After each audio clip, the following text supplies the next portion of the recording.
Hai hai, akkam jirtu naguma jirtu hundumti keessaniyyuu dhaggeeffattoota kabajamtoota kiyyaa akkam jirtan naguma keessanii nagaa kooti. Har'a nyaata ta'uu isinii hojjechaa jira. Nyaata biyyaa alaatii ana rabootatii jechuudha. Isinittan agarsiisa maaltu nu barbaachisa. Nyaata qopheessuudhaaf duraan dursinee qopheessachuu qabna. Maallaqinoo nyaata ta'uu hojjedha jechuudha. Nyaata kana hojjechuudhaaf duraan dursinee waan nu barbaachisu qopheeffachuun dirqama keenya. Anillee kinoo qopheeffadhee muree jira. Filee diimaadha. Inni kun filee diimaa jedhama afaan Arabiffaatiin. Inni sun immoo magariisanii jechuudha. Inni kun immoo footoo jedhama jechuudha afaan Arabiffaatiin. Inni kun immoo duraa jedhama. Itoophiyaas ni jira afaan Itoophiyaa afaan Oromootiin boqqolloo jennu sani shunkurtii muradhee jira. Ina shunkurtii adii fi shunkurtii diimaa jechuudha. Maal dhaggeeffattoota kabajamtoota kiyyaa baraddiistii midhaan godhee ergaa zayitiitti go'ee erga zayitii sun ON booda shunkurtii diimaa jechuudha.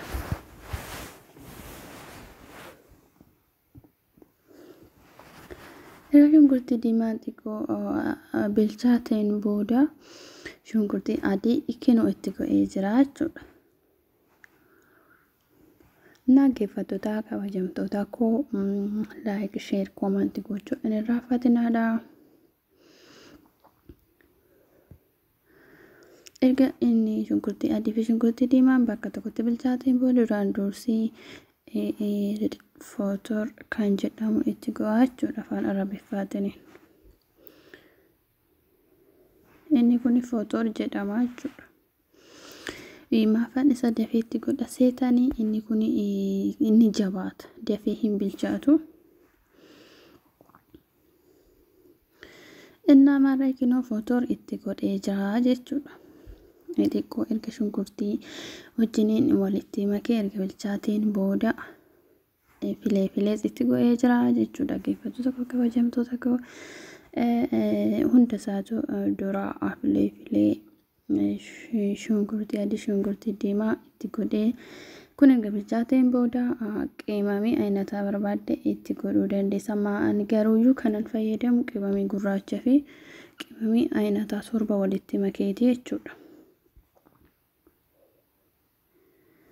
Innaa erga bilchaateen booda qimamii itti godhaa xiqqoo erga faara gixxu sun bilchaateen qimamiin ani itti godhu afaan Arabiffaatiin saawwaa baaraat jedhama jechuudha.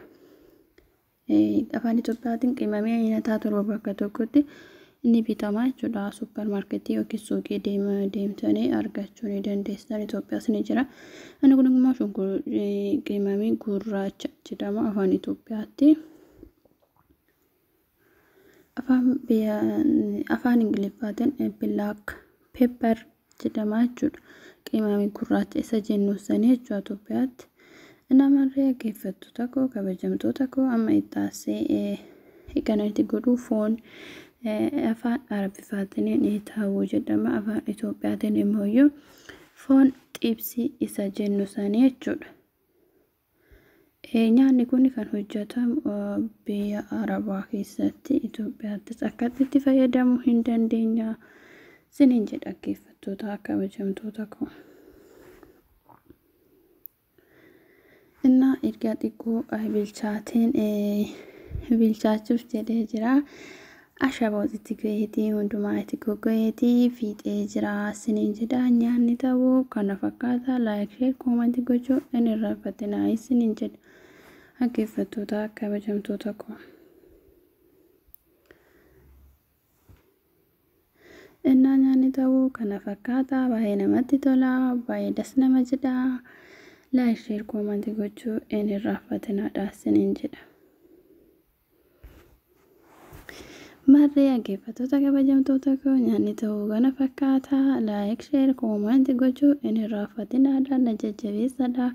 Bye bye. Akka Itoophiyaatitti nyaanni kun nyaata Itoophiyaatitti foon xibsii jedhama. Na jajjabeessadha.